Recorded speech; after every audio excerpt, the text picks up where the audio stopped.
your foreperson has handed out verdict sheets which read as follows.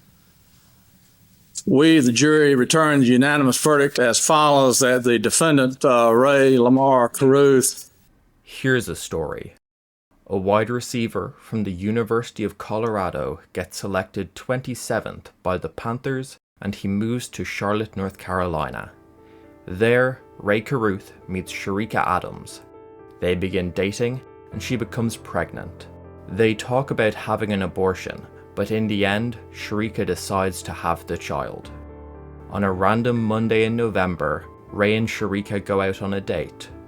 Sherika drives her black BMW to Rae's spacious home, and they together travel to the cinema in Rae's white Ford Expedition. They watch The Bone Collector, joke around, and generally just have a good time. After driving back to Rae's house together, Rae insists that they go to Sherika's rather modest apartment. They drive in a 2-car convoy, and on a dark section of Rae Road, Rae comes to a sudden stop. A car pulls up beside Sherika and shoots 5 shots. Rae just drives away and enjoys the rest of his evening like nothing ever happened. Here's another story. A wide receiver from the University of Colorado gets Actually, let's skip forward a bit. While driving in convoy in front of Sherika, Rae reminisces about the evening he has just had. He had enjoyed his time with Sherika, but he wasn't interested in her romantically. He was looking forward to the birth of his son, and he had agreed with Sherika to co-parent the boy. But they also decided to see other people. So it wasn't really a date. But whatever it was a welcome escape. Time away from his phone. For the past couple of weeks, he has been harassed by 2 drug dealers who insisted that he finance a sale of illicit substances. But Rae doesn't need to worry about that right now. He is just driving. Actually, this is as good a time as any to call his girlfriend Alondia Cheney. In the car behind, Sherika can see that Rae is on the phone. She correctly assumes that he is talking to another woman. This has always annoyed her, especially when he does it right in front of her. Sherika is now in a bad mood, so she accelerates and pulls up to the side of Rae's SUV and tells him that he is no longer welcome to come over that evening. Rae is disappointed, but he is not one to argue, so he turns his car around and heads to his friend Hannibal Navy's house. There, he plays video games for a while before heading back to his Ford Expedition to ride home. He pulls away from the house and checks his pager. Sherika has been shot. Those are the 2 stories of the night of the 15th of November 1999, and only one of them is true. The theories clash at the trial of Rae Carruth, where the prosecution, led by Gentry Caudell, need to prove that Rae plotted and participated in the murder of Sherika Adams and her unborn son, and the defense, led by David Rudolph, needs to provide a reasonable alternative. The 12-week trial is the topic of this video. We will go through the prosecution and the defense's evidence, and you can decide for yourself whether in your view Rae Carruth is guilty or not guilty. It's a very high-stakes trial. If Rae is found guilty of first-degree murder, he could be facing the death penalty. So let's see if Rae Carruth is a murderer or just a man at the wrong place at the wrong time. The core of the case is actually quite simple. There is one question on which the whole trial hinges. Was Rae at the scene when the shots were fired? The prosecution says yes, and we will go through the witness accounts that place him there soon. But first, how do we even know when and how the shooting happened? The 911 call, which reported the attack, was at 12:32 in the morning, so the shooting must have happened before that time. A bit earlier, Sherika called her cousin and a roommate to tell him to clean up the apartment that they shared since Rae was coming over. That was the last call that Sharika made before the murder. It finished at 12:23. Everyone agrees that the homicide occurred in this 9-minute time frame.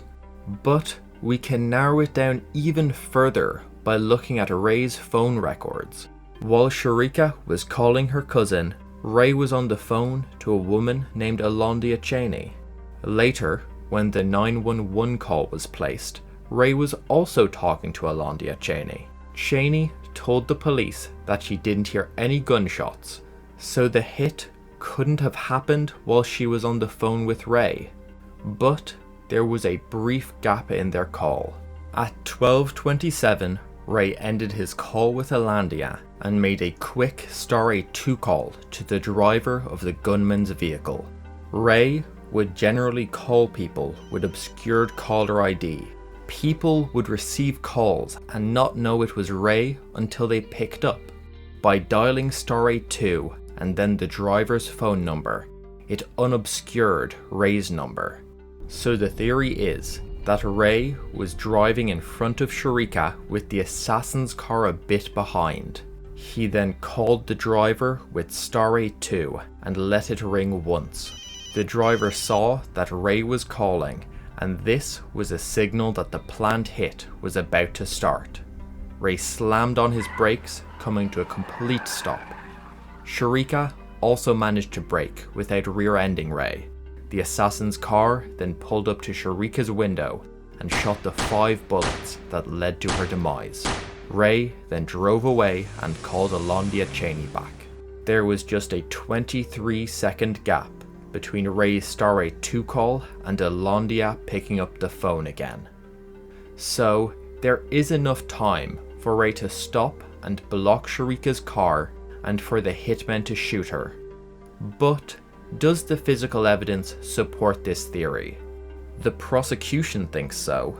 There were 5 shots fired and Sharika was struck 4 times. The 5 bullet holes in the glass formed a pretty tight pattern. This is consistent with both cars being completely stationary at the time of the shooting. If the shots had been fired while the assassin's car was overtaking Sharika, we would expect to see a much wider horizontal spread. The shots might not all even have hit the window. It's also worth noting that there was a very similar horizontal and vertical displacement between the shots. The pattern is about as tall as it is wide.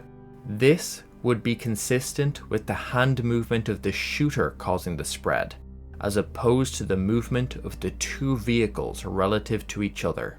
The defense has a theory too. They think that the evidence is more consistent with a shooting that happened at slow speeds while both cars were decelerating, but critically still moving. They brought in Dr. Henry Lee. He looked at the car window and used some investigative techniques to gain more information about the event. First, Lee was able to figure out the order in which the 5 shots were fired. When a bullet passes through window glass, it creates concentric rings and also radial fractures.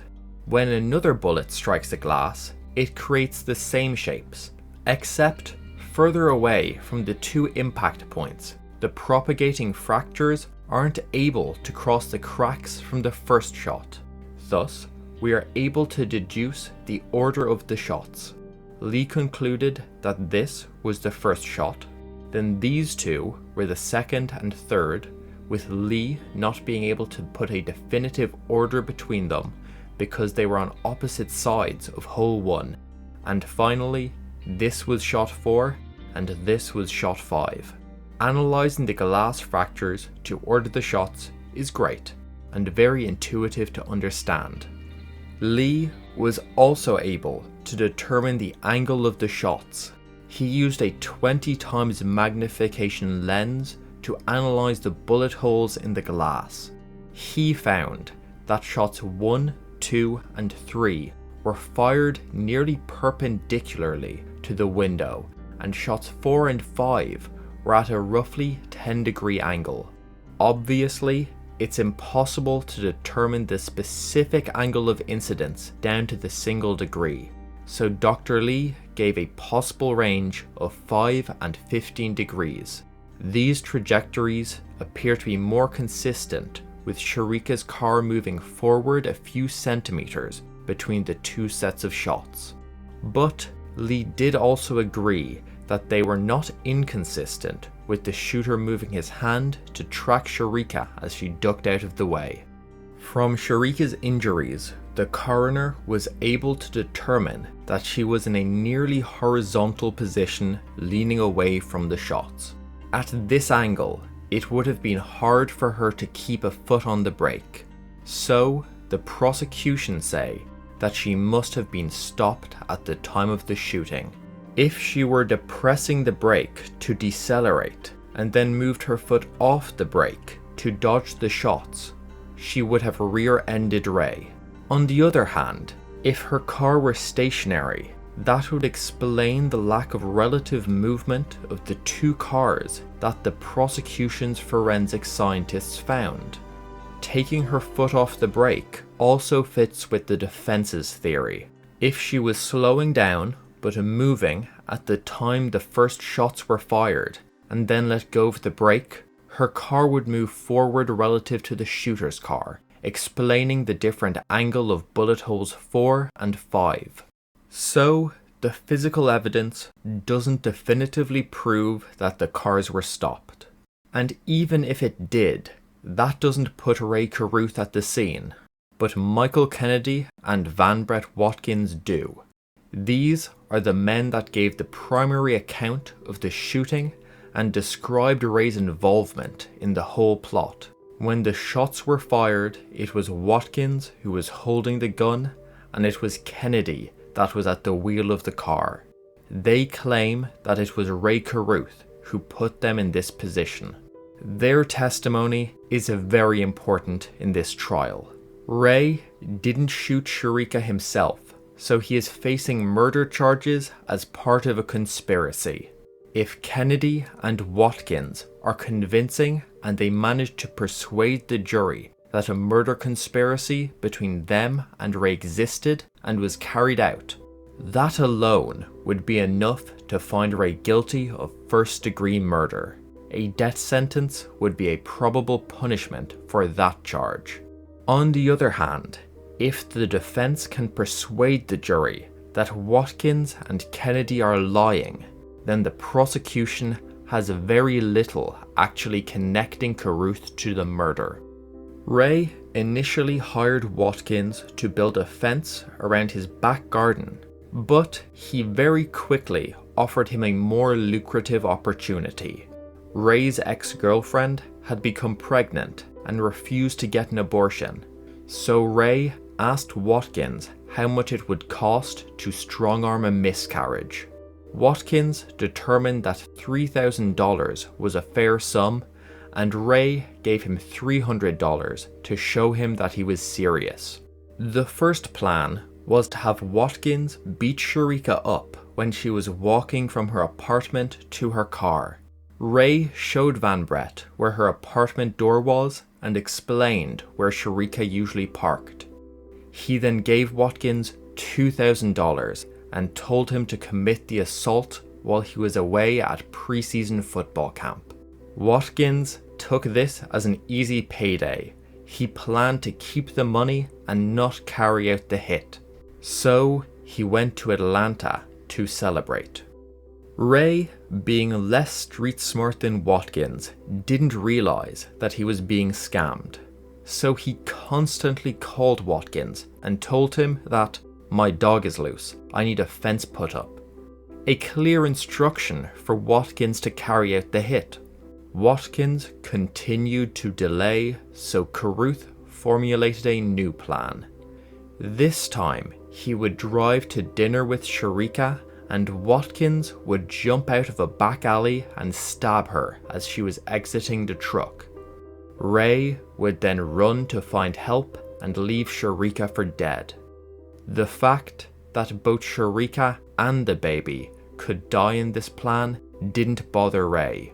He had already negotiated with Watkins that he would pay him $3,000 more for ending her life too. Watkins once again backed out. Rae called him from the restaurant, but Watkins said that he couldn't get access to a car. On the 15th of November, Michael Kennedy received a call from his friend Rae Carruth. Rae asked him if Kennedy had a hoopty he could borrow. A hoopty is a slang term for an old car in poor condition. Kennedy was driving a rented Nissan at the time, so he agreed on the condition that he could trade cars with Rae for the night. Kennedy went to Rae's house with his friend Stanley Abraham, and Rae insisted that he and Kennedy go on a drive alone together. When the two of them were out of earshot of the others, Rae asked Kennedy if he could get a gun. This was necessary since Watkins didn't bring his own. A friend of Kennedy's was coincidentally selling a gun at the time, so Kennedy informed Rae of this lead. At this point, Kennedy was probably connecting some things in his head, so he asked Rae why he needed the hoopty and the gun. Rae plainly expressed that he paid Watkins to kill Sharika and his baby, and that the hit was occurring that night. Kennedy, shocked, told Rae that he was not willing to provide the gun or the car, and that he wanted to have nothing to do with this scheme. Rae responded that since he knew about it, he was already part of it. He further threatened that if Kennedy refused to help, he would be the next person to be assassinated. So Kennedy agreed to drive the car during the hit. Returning to the house, actually, we will let Watkins and Kennedy take it from here. When I got to Rae Carruth's house, Abraham's opened the door. I went inside, went to his refrigerator, got me something to drink. Abraham said he ain't in right now, he'd be back shortly. Abrahams was on the phone. So I just sat there and waited. Shortly thereafter, Rae Carruth comes in with Kennedy, and he's frantic. He's like, yo, move the truck. You can't park the truck in front of my house. He said, meet me around the corner. We got something to talk about. And I moved the truck, so we get to talking. Rae said, well, tonight, we're gonna do it like this. I'm gonna take the girl to the movies. Then after I take her to the movies, I'm gonna lead her down Ray Road in the dark section, something like to the effect that we have now. And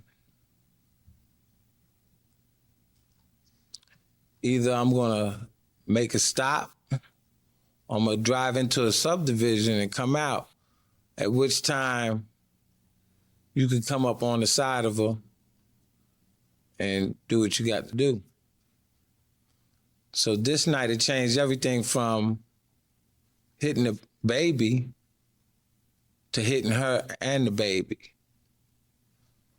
So I said, well, I ain't bring my gun. He said, no problem. Kennedy gonna go pick up a gun. And he said, when I asked Kennedy what type of gun he's gonna purchase, he said a 38 or a 357. I said, well, that's gonna kill her. And Rae said, well, kill her then. And that's when I paged Michael Patrick, the guy that had the gun. And as a result of that page, were you able to contact Michael Patrick? Yes. Before I had contacted him, I had called Rae back, and I told him that I couldn't get it. So he told me that I better keep trying. So I continued to page Mike, and he finally called me back. Did you have to page Michael Patrick several times? Yes, sir. And were you able to locate him? Yes, sir. Where was he? He was at his girlfriend's house. And do you recall where his girlfriend's house was located? off Park Road. When he came back and got in the car with you, did he have anything in his hands? Yes, he had a gun and some bullets. What, if anything, did you do when Michael Patrick got into the car with the gun and the bullets? We pulled off. I reached him back the money that Rae had gave me. He handed the gun and the box of bullets up front to Stanley, and Stanley held on to it. He played with the gun, dry firing the gun. Then he started playing with the guy in the back, like, yeah, well, remember when you did this and did that and did this, and trying to scare the guy that he sold the gun. The guy was like, I want my money. Kennedy reached up into the visor in the middle on top where the light is, and he gave the guy either $100 or $200. And they kept on picking at the guy, trying to scare him up. It was real tense in the car. Kennedy was on the phone, and I believe the phone beeped to indicate that he had another call. By the time he switched over, he said that was Rae. Yeah. He cut the call that he was on off, and he tried to call Rae back, and he got it busy. So we was riding back towards where the movie theater was, and we seen Rae's Ford Expedition, the white one with the gold rims, coming at us. And behind him, there was another car, a black BMW. And Rae didn't turn into a subdivision, but he blinked his lights once. He blinked his light again. And then he made a full stop in the middle of Rae Road. And Sharika nearly ran into the back of his Expedition. At which time, I pulled up on the side. Michael Kennedy pulled up on the side, and I opened the back window. And the car was stopped. The Expedition was stopped. BMW was stopped. We stopped on the side of her, and then Abraham said, pull up some more. So my window, the back right side, could be parallel to her window. At which time I fired one shot, then 4 more shots. Bam, bam, bam, bam.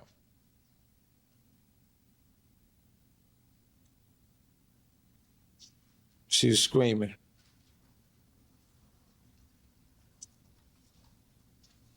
She was drowning in her own blood.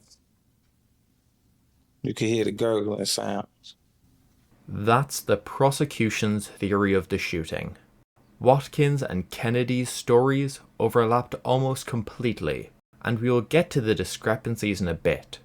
But first, let me mention that the entire trial was recorded for Court TV, and you can watch the full thing on their website. It's very useful to see and hear someone give their statement. We can analyze the different quality of witnesses. From those clips, you may have noticed that Kennedy had to be led along by the prosecutor quite a bit. Kennedy mostly just gave one-sentence answers. In fact, the judge had to insist that the DA stop asking leading questions multiple times throughout the testimony.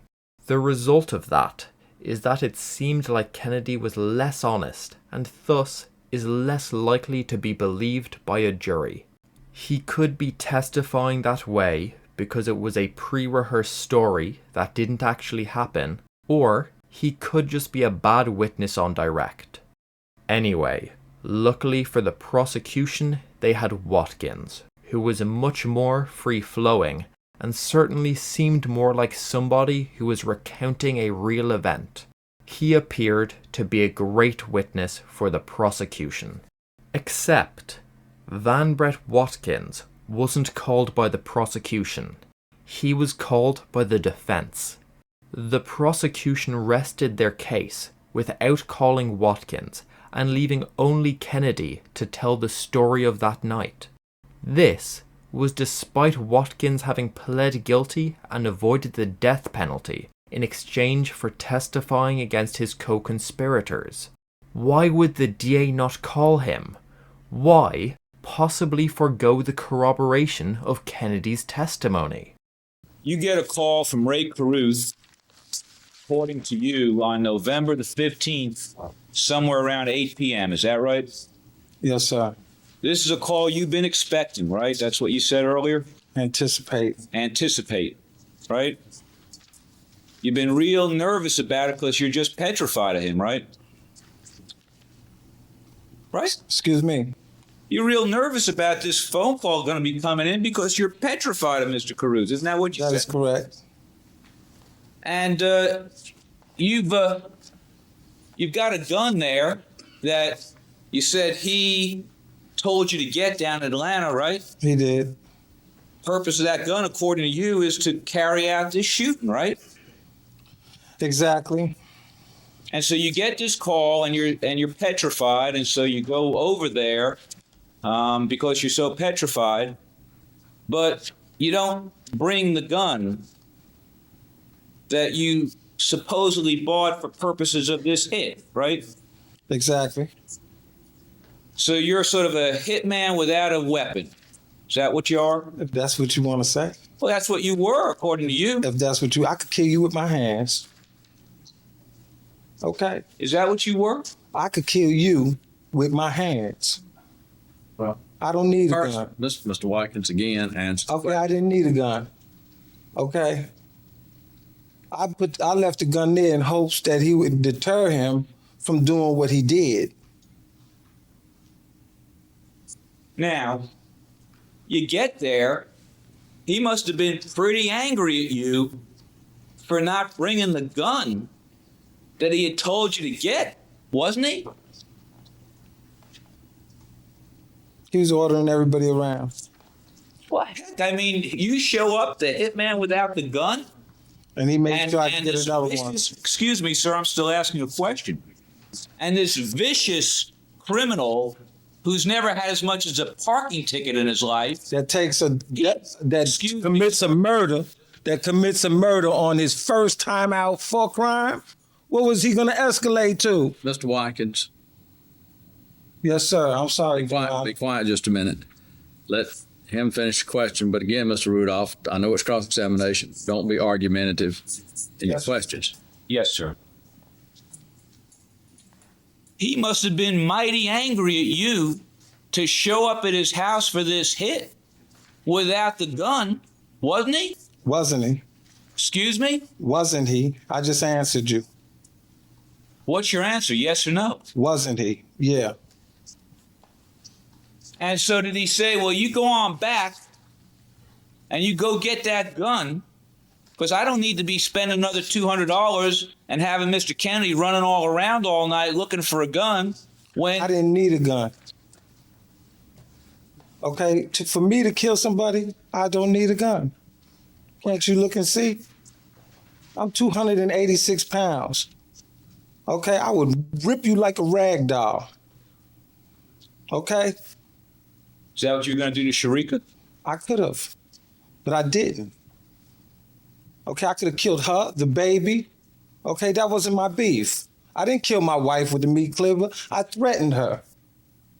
Okay, I didn't hit Bridget with the crowbar. I threatened her.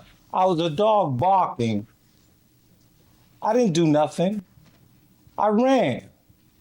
After my wife did that to me, I left New York, packed up, took my tools, and said, I'm a good-looking man, I'll be able to get another woman. Left, went to Atlanta, was in the strip club with hundreds of girls. Hundreds. When I had a problem with the girl I was dealing with in Atlanta, packed up. Went to Charlotte, met Bridget. When I had a problem with Bridget, I packed up, went back to Atlanta. I ran. This is what I tried to encourage the young man to do. I told him not to do it. For 6 months, I avoided him. I didn't go ahead and do it. I couldn't do it. He forced me to do it. He threatened me and the ones I loved. And it's still not over. So feel it. Feel the truth. Okay, I come from a city where you can feel it. You can tell when someone's selling you shit and when somebody's telling the truth. Feel it. Or your city is doomed. It'll be like New York and Atlanta within 10 years. Remember what I said. He's representing a person who killed, had his baby's mama and baby contracted out to kill. And all the time I'm looking at my girl and baby. How did you think I felt? I'm still human, even though I have a long criminal history. I did it all, but I'm still human. God forbid. I'm done, Your Honor. Anything further? You right about that? Just a minute, Mr. Watkins. Oh wow. Well, that was one of the craziest breakdowns I've ever seen on cross-examination. It's also worth noting that during the trial, Van Brett was on Thorazine to treat mental health conditions. So, he was actually more calm in the trial than he would have been during the time of the murder. That outburst we just saw was at the end of Watkins' time on the witness stand. But, since the defense called him, they also got to question him on his violent history before he gave that convincing account of the night of the murder we saw earlier. Used angel dust? I used all kind of drugs before. Cocaine? Cocaine, heroin, Crack? crack. I used everything when the fad came out. You pulled a weapon on an employee of Mr. Locklear at a Texaco station. In that incident, sir, the one we're talking about, did you barricade your own grandmother and her nurse into a room for 3 hours? Brenda Watkins is your wife, right? Did you physically threaten her with a meat cleaver? Yes, I did. You forced her into a car. When you got her in the car, you assaulted her in the car, didn't you? You gave her a swollen and bruised eye and shoulder. And you drove the wrong way down the Belt Parkway with her, didn't you? Yes, I did. How about Bridget? Oh, I love Bridget. I wouldn't have did nothing wrong to Bridget. That was just tall. Did you ever bash her head into a limousine? Did you, sir, pick up a crowbar and threaten Bridget Stinson with a crowbar? What you did is you went up on top of a roof up in New York City and you started breaking windows and throwing large pieces of glass down towards the street, towards police officers and just passersby who were walking by, right? And you did that for like 3 hours, didn't you? No, they exaggerated the time. Actually, if the officer said that he observed you up on the roof for 4 hours, would he be lying about that? I'm not sure. I didn't have a watch that day. You, for example, were convicted of having a gun in connection with having some marijuana. You threatened to kill witnesses who were going to testify against you. You assaulted a fellow by the name of Chuck Jones. You firing a gun and shooting somebody, an innocent passerby, in the face. You also stabbed a person by the name of Rodney Watkins. You threatened to kill a woman by the name of Rosinia Watts, threatened to kill her 2 sons. Do you remember pistol whipping a man at a robbery that you committed? You menaced the police officer with a knife, stabbed your brother to get even with him. You also threatened to kill a police officer, didn't you? 2 police officers. Setting a guy on fire. That's not a great criminal record for one of your key witnesses to have. And it actually gets even worse. Basically, all the witnesses that had met Watkins before had negative things to say about him. Here is how jail officers described him after he was arrested for the murder. Mr. Watkins was violently angry. He refused to comply to any of the rules. When you talked to him, he just talked over you, didn't want to hear what you had to say. He was kicking and beating on his door, using all types of profanity. He threatened to kill an officer or to have an officer kill him. He said he would urinate all over himself and have a bowel movement on himself. And then when the officers came in to restrain him, that he would throw it all over them. He was just out of control. Could you describe to the members of the jury what happened in terms of what Mr. Watkins said and did on that occasion? Yes, sir.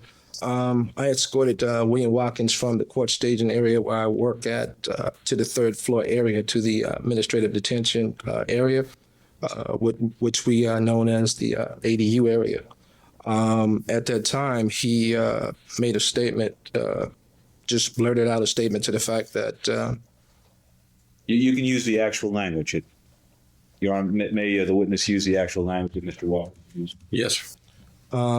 He made a reference to the fact that I hope the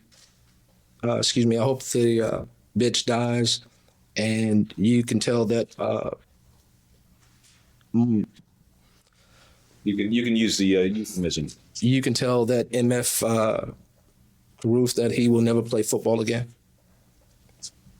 Now, was that coming back from a court hearing? Yes, sir. Relating to the shooting of Sharik Adams? Yes, sir.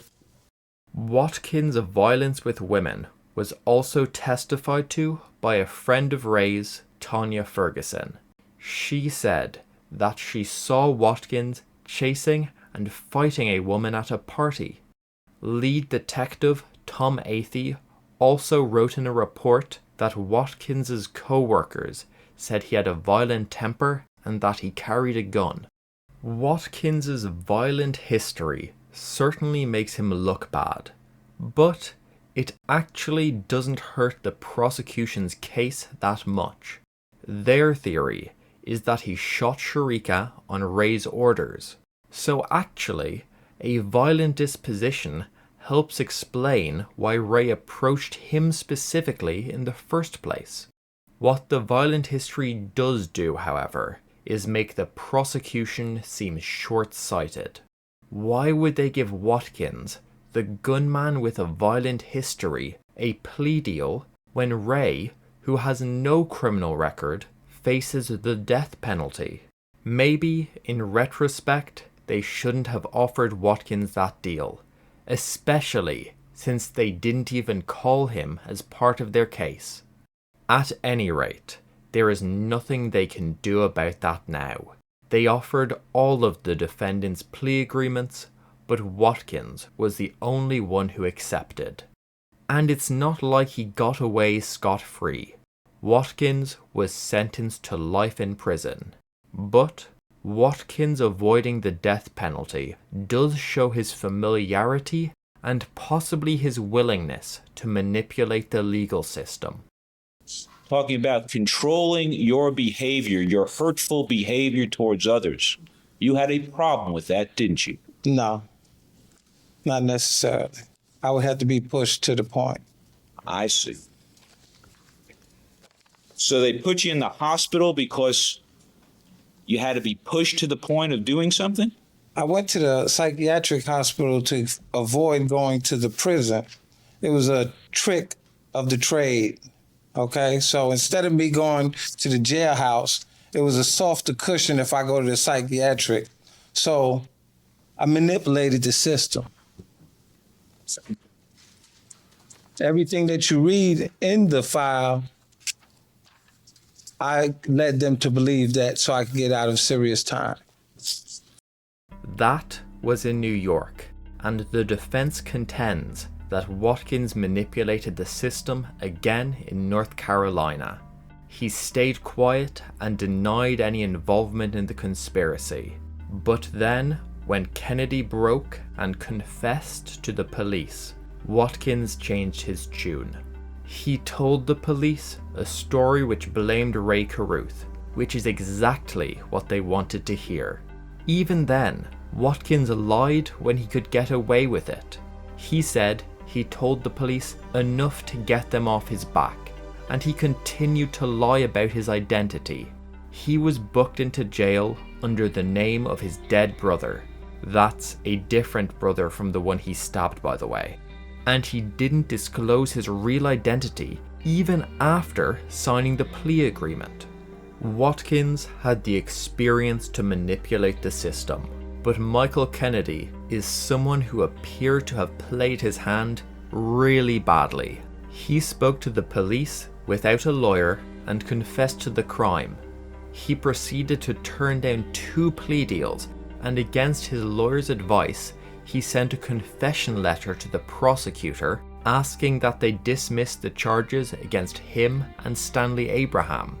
That didn't work, so Kennedy's last gamble was to testify against Rae Carruth and hope that he did such a good job that the DAs were merciful and would offer him a good deal afterwards.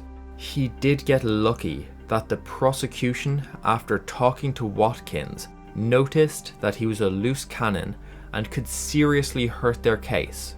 So, the DAs needed a new star witness, and the only person willing to fill that role was Michael Kennedy. Before we get to that, a quick intermission. This is the first video in a 4-part series, so if you're enjoying it, be sure to subscribe so you don't miss the other parts. Also, if you like the video and think other people would enjoy it too, drop a like and a comment, as that will help to get it recommended to more people. Thank you. It is the case that the stories that Watkins and Kennedy told are pretty close, but there are some key differences. Most of those are related to the level of culpability of Kennedy and Stanley Abraham. There are lots of things that Stanley Abraham did in Watkins' recollection which Kennedy attributes to Watkins.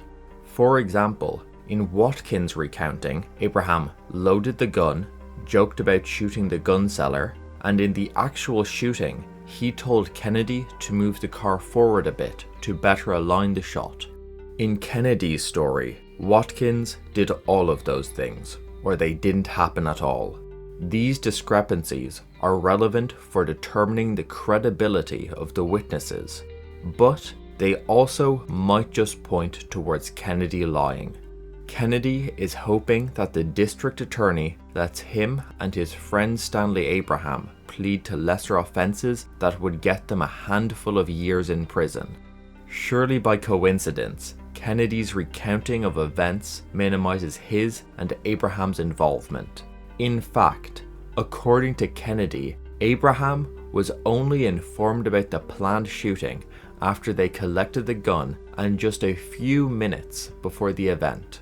Abraham wanted to leave, but Kennedy insisted that he stay for moral support.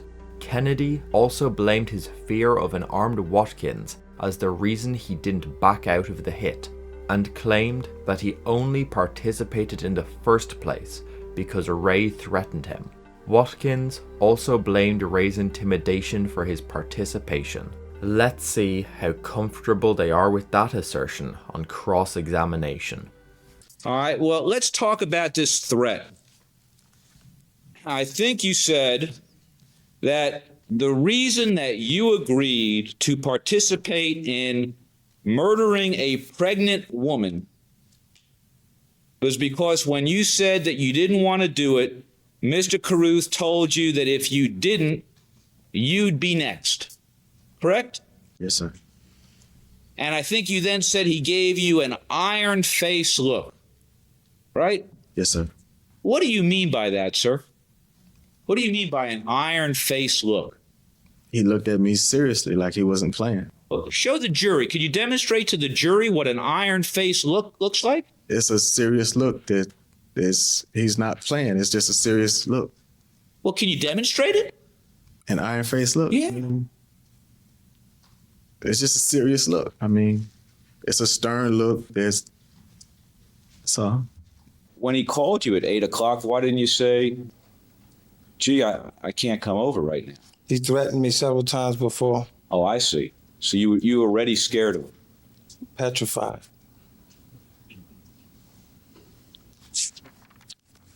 If he would have killed his own baby and girl, what would he did to me and my family? So let me just get this straight. You had done hard time in Clinton, New York, at a maximum security prison, right? Right? Excuse me? You had done hard time at a maximum security prison in New York, right? Yes, sir. You were from the jungle, as you told the jurors yesterday, right? No, I swung in the jungle. I wasn't from the jungle. I'm sorry. You swung in the jungle, right? Is that right? Continue. Is that right? Yes, sir. And that was a reference to New York City, right? Yes, sir. You stabbed your brother to get even with him for how you felt like he had treated you over your life, right? Years of abuse. Yes, sir. You set fire to another inmate, right? Yes, sir, who threw hot boiling water in my face. You assaulted at least 2 police officers during your career as a criminal, right? You have no evidence of that. Didn't you yesterday, when I asked you whether you assaulted a police officer, go 2? I don't know if I did. I don't recall. You provided security for a drug house in New York, didn't you? I did a lot of things. I'm asking you about that specific thing. Yes, sir. You pistol whipped someone for stealing from the drug house, right? Yes, I did.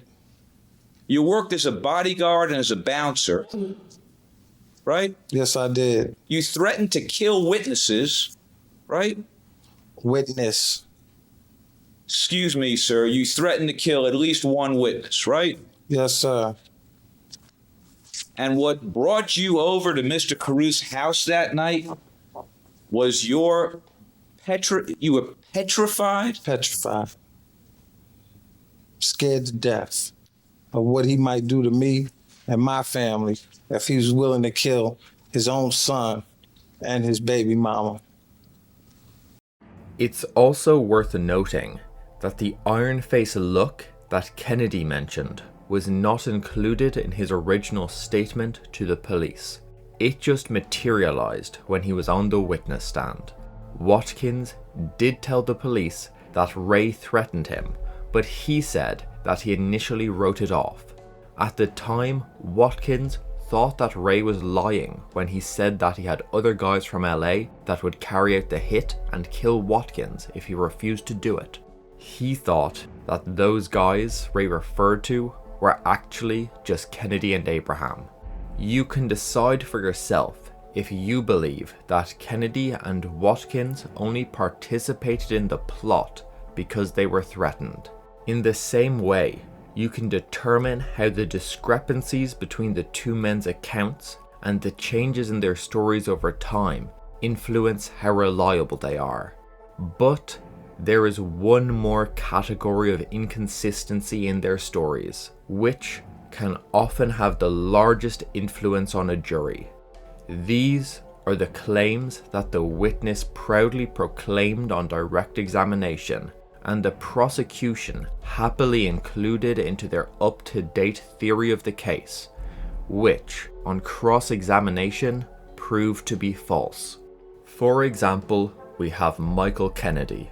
He claimed that Rae gave him $100 in new $20 notes to buy the gun. An associate of Rae's, Melvin Billingsley, was also at the house on the evening of the shooting. He saw Michael Kennedy and Stanley Abraham there, by the way.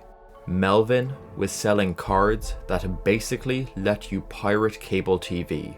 Rae paid him $460, all in new $20 bills. So, Rae paid both Melvin, who is an unbiased witness, and Kennedy in very similar currency. That bolsters Kennedy's account. The only problem is that when you look at Rae's bank records, you can see him withdraw exactly $460 that evening. he only had enough crisp 20s for Melvin, so any similarity of bills was purely coincidental. Even worse, Michael Patrick, the man who sold Kennedy the gun, told the police that he was paid in old and worn bills. So Kennedy is either misremembering events, or he thought he had the opportunity to change a small aspect of his story in a way that would make him seem more credible, and he took it. Kennedy also claimed not to be violent. He had no violent convictions. The defense brought up that he had been charged with a shooting, but the charges had been dismissed. The victim of that shooting knew Kennedy before the attack and claimed that Little Man, Kennedy's street name, had shot him. While being cross-examined by Rudolph, Kennedy assured the jury that he had no involvement in that shooting. He said that the charges were dropped after a video was found that proved he wasn't responsible.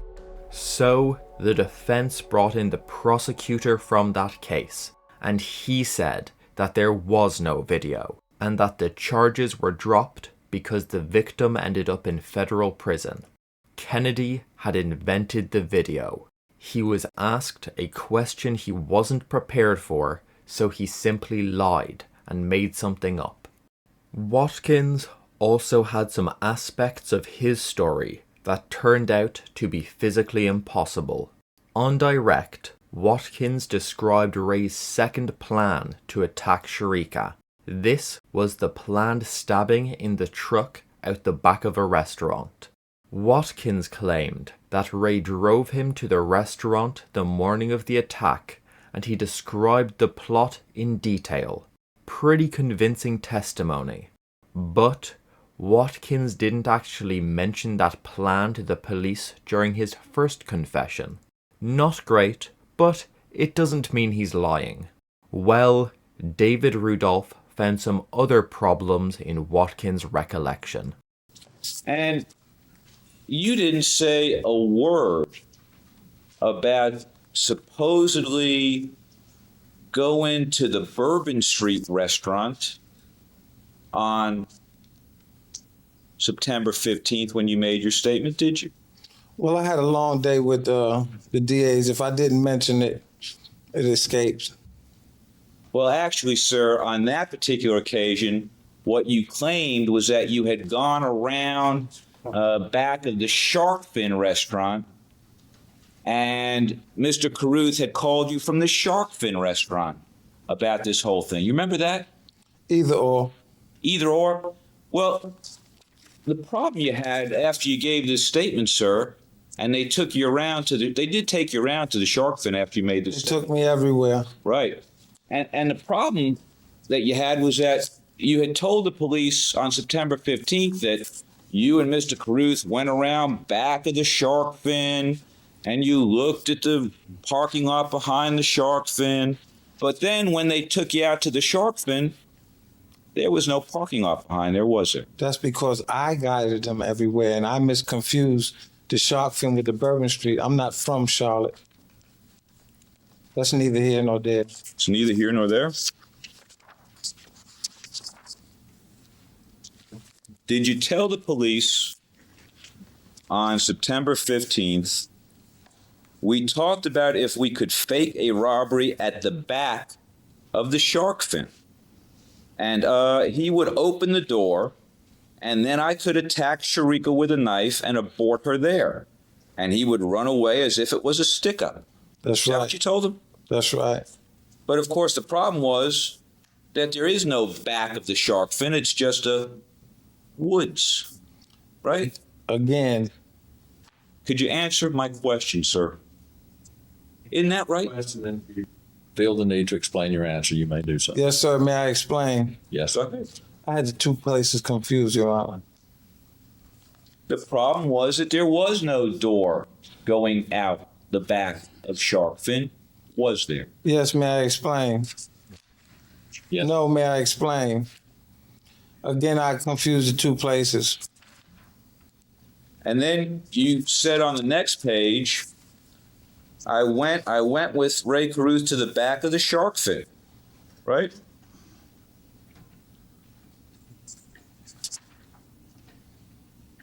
Right? What did you say? You then said on the next page, I went with Rae Carruth to the back of the shark fin. Right? Yes, may I explain? Yes. I got the two places confused. And then you said a little bit later on, he called me on his cell phone from the shark fin and said he was there. Yes, may I explain? Yes, you don't have to ask. If you need to explain your answer, Thank you very much, Your Honor. I got the two places confused. And it was when the police took you back to the shark fin and you realized that what you had said just was physically impossible, that then all of a sudden we changed over for the first time here to Bourbon Street, right? Right? Repeat that question, please. It was after the police took you out there and you realized that what you said was physically impossible that you shifted it to Bourbon Street, right? You're wrong, and the DAs actually, I should have you rephrase that, they didn't take me. I should say I guided them through all the places that we went. And not from being from your town, I took them to every one of the places that was mentioned, and there's pictures from every one of the places. What you did was you directed them to shark fins, right? This is on... No, I directed them to Bourbon Street. Did you say to them, as you pointed out the Diamond Club on the right-hand side, quote, he told us that shark fins was on down the road on the left side. Remember that, sir? Again, I got the two places confused. Well, see, now you're there. See, sir, now we're not just talking theoretically. Now I took them there. Right. There's a big difference. And then you pointed to shark fins, didn't you? No, I pointed to Bourbon Street. Why don't you read that and tell me what it says there? That's neither here nor there. Read it and tell me what they say you pointed at. I refuse to read it. You read it. Do you agree or disagree, sir, with the following? Quote, he pointed to shark fins, which was located at 6051 Old Pineville Road. We arrived at that location at 12:03 p.m. Mr. Carruth told us that the Bourbon Street Station restaurant was the place that Rae Carruth was going to park in. Is that what you told them when you got there at the scene? There's confusion of the two places, that's all. Is that what you did? Did you point out shark fins to him? I don't recall. By the way, they also took you on this tour where you were supposed to show them where Mr. Carruth supposedly showed you where Sharika lived, right? Supposedly, Yeah. where she did live. Well, were you able to find that? You know, after Mr. Carruth pointed this out to you and, you know, showed you this is where it's going to be, were you able, when the police brought you around, to find it? Yes, I was. You were? Yes, it took us a little time, but I was able to find it. Anthony Mason used to live up around there, and I detailed his cars, so I'm familiar with the South Park, Fairview Lane area. Sir, is the following written by M.S. Connor true or not true? Watkins said that he was familiar with the Fairview Road area because he had done some detailing work for Anthony Mason. We arrived in the area at 1 p.m. We began riding around the mall area to see if Mr. Watkins saw anything that he recognized. We drove by a number of apartment complexes with negative results. None of us were familiar with the complex that Sharika Adams lived in. Investigator Ward radioed the dispatcher and asked her what apartment complex had the street name Dumbarton Place. Officer Michael Champion radioed back that Dumbarton is in the Colony Apartments, off of Roxborough and Colony Road. We found the apartments and turned into the complex at 1:20. That is correct. So you couldn't find it. The police had to call up and get directions to it. That's neither here nor there. Watkins was also contradicted by the phone records. He claimed that Rae was desperate to get the assassination done and was constantly calling him.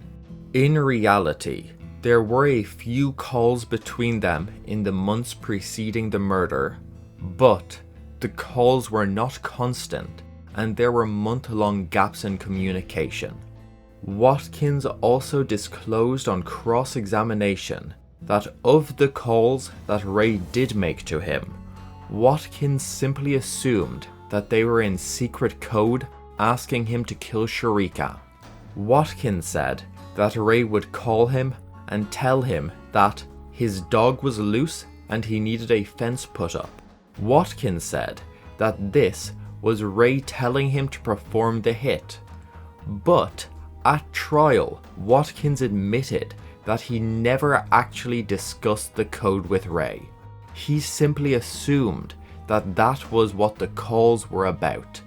Even worse, Rae had initially hired Watkins to put up a fence, and there were 2 invoices from hardware shops where Watkins had inquired about the price of materials.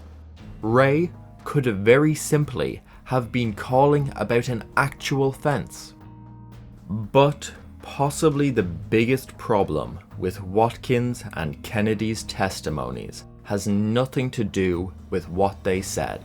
It has to do with what they didn't say. Neither Watkins nor Kennedy mentioned the Star 82 call, which the prosecution deduced must have been the inciting signal. To be fair, Watkins and Kennedy could have just forgotten about that call. But it's certainly not good for the prosecution when their 2 chief witnesses leave out a key piece of physical evidence which helps put a time on the crime. Overall, Watkins was great on direct examination, but had an angry meltdown on cross-examination. He was probably more beneficial to the defense than to the prosecution, especially considering how his outburst bolstered some other defense theories that we will cover later. Kennedy, on the other hand, was alright on direct examination, but held up pretty well on cross. He was cross-examined for 1.5 days. Some discrepancies in his story were identified by the defense, but overall, he was a strong net benefit for the prosecution. Even if the defense had completely undermined Kennedy's testimony, they would still have the problem that on the evening of November 15th, the 3 co-defendants were seen at Rae's house, and hours later they shot Sharika shortly after she had reported to her cousin that she was with Rae. There are also phone records that show that Rae was communicating with Kennedy when he was leaving the cinema, and he called Kennedy again when he left his house to drive with Sharika to her apartment. Not to mention all the other calls that Rae made to Watkins and Kennedy in the months preceding the crime and also in the hours after the shooting. The defense really needs a theory to explain these inculpatory facts without Rae being responsible for murder. Well, they've got one. Because while they were over, Mr. Watkins, at one point that afternoon, took out a duffel bag, a military duffel bag, from the back of his U-Haul. He opened it up, and he took out what he called a brick of marijuana, a chunk of it. And he showed it to Kennedy and Carruth. And he told them that that was spoken for, but if they wanted any in the future, there was more where that came from in Atlanta. And there wasn't anything else said about it because at that point, no one expressed any interest. Over the next 8 or 9 days until about November 10th of 1999. Michael Kennedy contacted Mr. Carruth several times and indicated he wanted Mr. Carruth to follow up with Mr. Watkins. He didn't know Watkins. Carruth knew Watkins. Watkins didn't know Kennedy. Watkins knew Carruth. And so several times during this time period, Kennedy asked Carruth to follow up, and Carruth didn't. But finally, I think it was on the 9th, he makes a phone call, and on the 10th of November, another important date, he meets with Watkins. There's another guy there. He doesn't want to talk in front of him about this. So they go into Rae's car, and they have a discussion about what Kennedy wants to do with regard to buying this marijuana. And Carruth indicates that Kennedy has asked him about lending him the money, and Carruth is probably going to lend him the money. Now, they have a discussion on that date, and then you will see from the phone records that that's a Wednesday. This is a Monday. And the reason that was happening on Monday night was because the Panthers have Tuesdays off. Monday night's sort of like their Saturday night or Friday night. This was a Wednesday. And then on Thursday and Friday, which would have been November 11th and 12th, you will see in the phone records, we'll bring them in, a number of telephone calls between Rae and Kennedy, between Kennedy and Rae, between Watkins and Rae, between Rae and Watkins, discussing this marijuana business. On Saturday,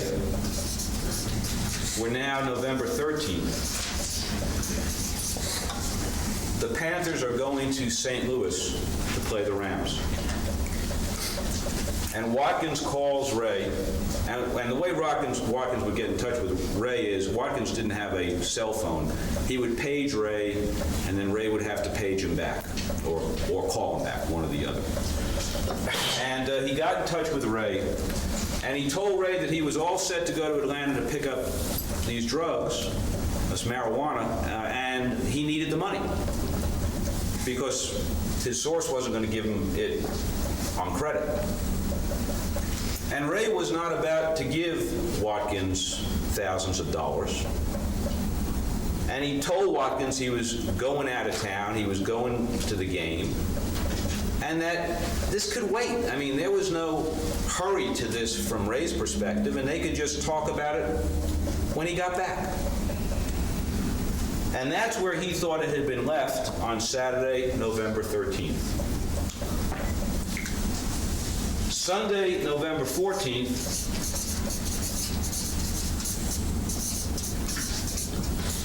the Panthers played in St. Louis. Watkins paged Rae, and Rae called him back. Now, no calls from Rae to Kennedy on either Saturday or Sunday, none. To the driver, the setting up the hit, no calls to the driver. Last call to Kennedy is about 7:30 p.m. on Friday night. Watkins, he calls back, and now Watkins says he's gone down to Atlanta.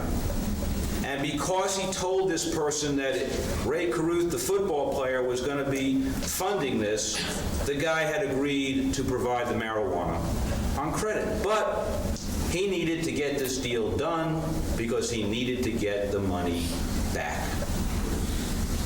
Now, Carruth was in St. Louis at the time.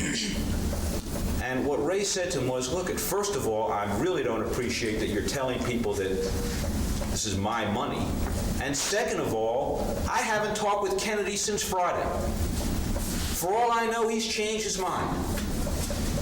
And what did you need to go and get this for? There was no rush. And I can't do anything tonight because when I get back, I'm going to a club. And we'll deal with this tomorrow. And he got off the phone and he went back after the game to Charlotte. And that night, again, Watkins pages him. And he calls Watkins back. Now it's like 12:30 in the morning. He's at a club. And Watkins is saying, we need to do this deal tomorrow. And even then, he had not yet gotten up with Kennedy. And he told Watkins that. And Watkins was getting angry and frustrated. And that brings us to Monday, November 15th, 1999. The day that ended up with Sharika Adams being shot. Early that morning, despite the late night call, early that morning, Watkins pages him again. Carruth calls him back at about 9:54, and Watkins says, we need to do this today. And Carruth says, I have still not spoken to Kennedy, because he hadn't.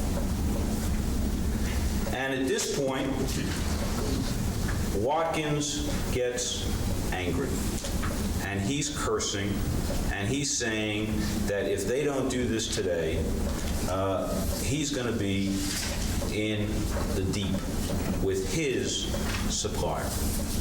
And he's frustrated, and he's angry. And Rae says to him, fine, we can meet tonight. I'll call you after practice.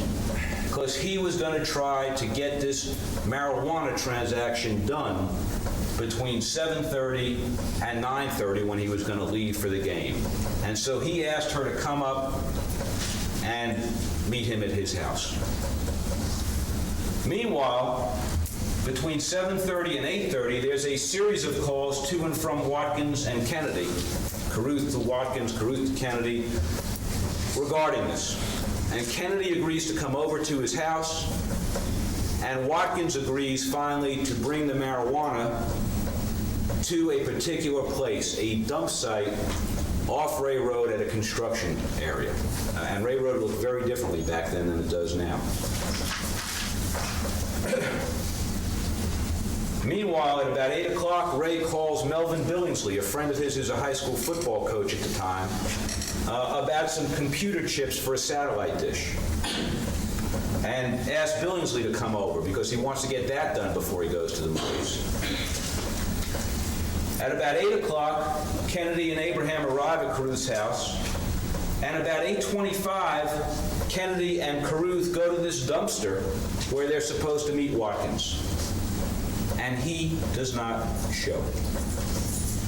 So at about 9 o'clock, it's starting to get near movie time, and he comes back with Kennedy to his house. And lo and behold, parked in front of his house, and if any of you know Ellington, the Ellington subdivision, it is a little subdivision with basically one street into it. And Rae lived on his cul-de-sac with his neighbors like right, 10 feet away on either side. And he would play with the neighbors' kids, and he was known in the neighborhood. And here's this U-Haul sitting there with marijuana in the back of it. And Rae went nuts. And he said to Watkins, get that truck out of here. You weren't supposed to bring it here. I don't want this here. And he told Kennedy that he wasn't about to lend Kennedy money to do a drug deal where this guy is bringing it to his own house. And he told Kennedy at that point, this is over.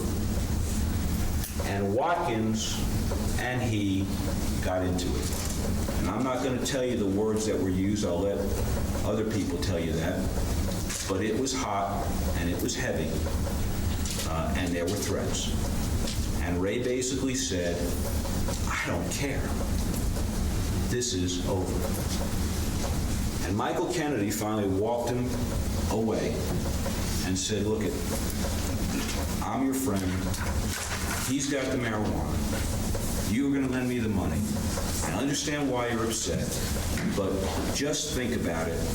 You go into the movies, call me when you get out, and just think about it. And Rae agreed to do that. The movie ends at 11:50. Rae calls Kennedy, tells him he hasn't changed his mind. You'll see that phone call. And he goes out, and any of you who are familiar with that shopping center, he goes out the backside, off onto Elm, not out the front onto the Ray Road side. And apparently they don't see him leave out the back, and so they're sitting there at the theater trying to figure out where he is. And you'll see Kennedy's calling him, making calls. He's calling him on his new cell phone. He's calling him on his old cell phone. There's a hit going down, but he doesn't know which number he's got with him. Carruth is at his house with Sharika Adams. He makes a call to Kennedy. He checks his voicemail. He calls Hannibal Navies. There's another call to Kennedy. Sharika at this point says it's okay to stay over. And you will see that Kennedy is paging him like crazy in this time frame. He's calling him on all different cell numbers. Sharika says it's okay to stay over. She had been going back and forth. And so Rae packs his overnight bag, which, by the way, is found by the police in his car the next morning. And they start driving down Ray Road. 12:20 to 12:26, roughly, they're driving down Ray Road. And Rae Carruth calls Alondia Cheney. You will hear evidence, she had called him probably 5 or 6 times that night, and he was returning her call. This was the first opportunity that he was by himself, and he's returning her call. And he gets on the phone, and he's on with her for about, I think it was 3 minutes and 41 seconds. And Sharika is driving behind him, and apparently again sees him on the phone. And she was already upset about that. And he pulls up next to him and says, forget about it. I don't want you coming over. And they have a short discussion. And Rae Carruth leaves. And he tries to speed dial Alondia back, and instead of hitting 17, he hits 13, or vice versa. It's a new cell phone. He hears Michael Kennedy's voicemail come on, he hangs up, and he immediately calls Alondia Cheney back. Rae heads home, and while he is on the phone with Alondia, Sharika is shot. A good theory. It does explain most of the physical evidence. The only problem is that since Rae didn't testify, there was no actual evidence at the trial that there was a drug deal. Watkins and Kennedy of course denied it, so there really wasn't any evidence at all that there were drugs involved. Rudolph's investigator, Ron Jarrett, testified that the call logs were consistent with a drug deal, and Jail Sergeant Tom Stamps claimed that he thought drugs were involved. But there really was nothing to back up the story that David Rudolph told in his opening statement. Based on that, one might assume that this was simply a theory the defense made up to explain the phone calls. But you might be surprised to find out that there is a decent amount of circumstantial evidence that there were drugs involved. First of all, Kennedy was a drug dealer. At the trial, he claimed that he only sold drugs 5 or 6 times. But he lived a relatively affluent lifestyle with luxury cars and testified that his only source of income was drug dealing. So realistically, he sold drugs more often than he was willing to admit. Watkins was also involved in drugs. Other than being a user, which he openly admitted to, he had previously told the police that he transported drugs from Atlanta to Charlotte in the back of his U-Haul.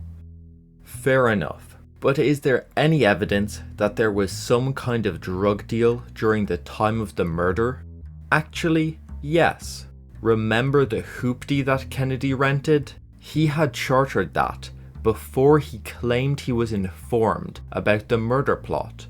He insisted that he rented the car so as not to put a few more miles on his Mercedes which he was selling. But the police were cracking down on the cars of drug dealers at the time.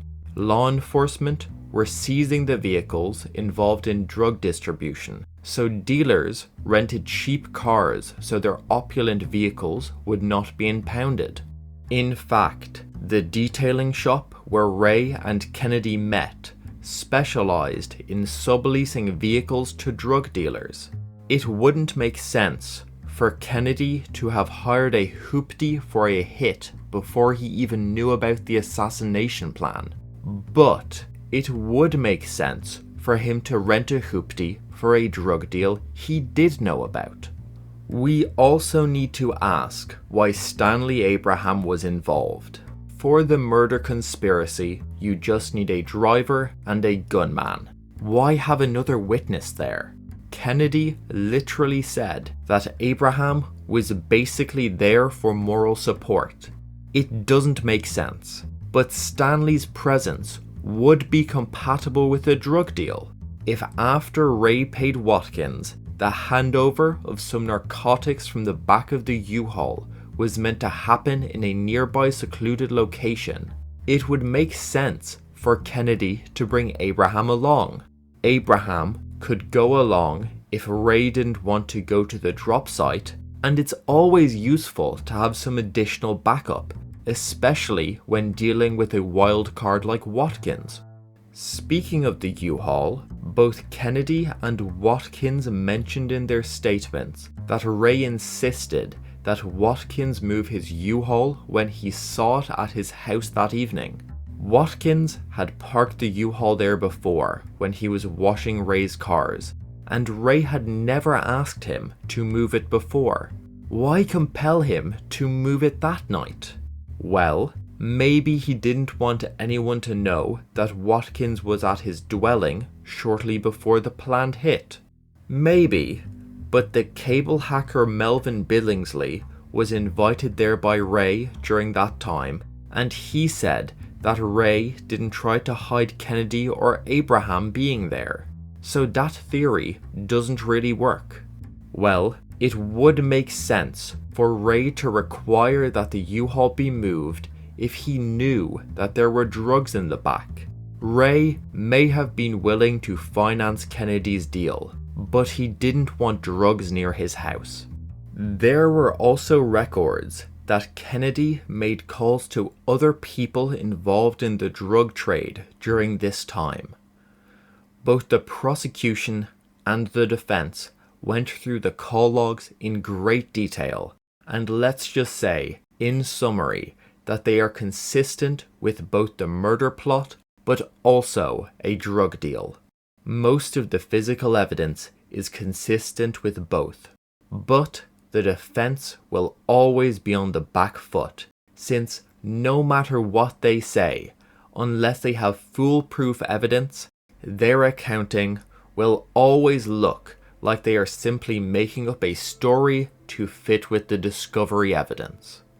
Their case would be a lot stronger if it had been told before David Rudolph's involvement in the case.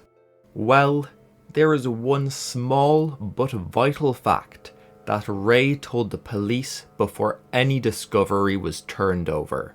Rudolph's recounting hinges on Sharika pulling up to Rae's car shortly before the shooting to call the planned rendezvous at her apartment off because she was mad at Rae for calling other women on the phone. After the murder, Rae generally followed his lawyer's advice and didn't speak to the police. But after Rae's car was completely processed by investigators, a time was arranged for him to pick it up. The car took 2 hours to get to the location where Rae and some of the investigators were waiting. So, the investigators decided to use that time to ask Rae some questions without his counsel being present. Well, Rae actually told them about Sharika pulling up to his window and telling him not to come over to her apartment after all. So we do have proof that at least some of the defense's story wasn't just made up by Rudolph after seeing all of the evidence. We have two stories, and only one of them is true. Did Rae murder his girlfriend, or was Sharika the victim of Watkins's rage after a failed drug deal? What did the jury think? We, the jury, returned the unanimous verdict as follows: that the defendant, Rae Carruth, is guilty of discharging a firearm into occupied property.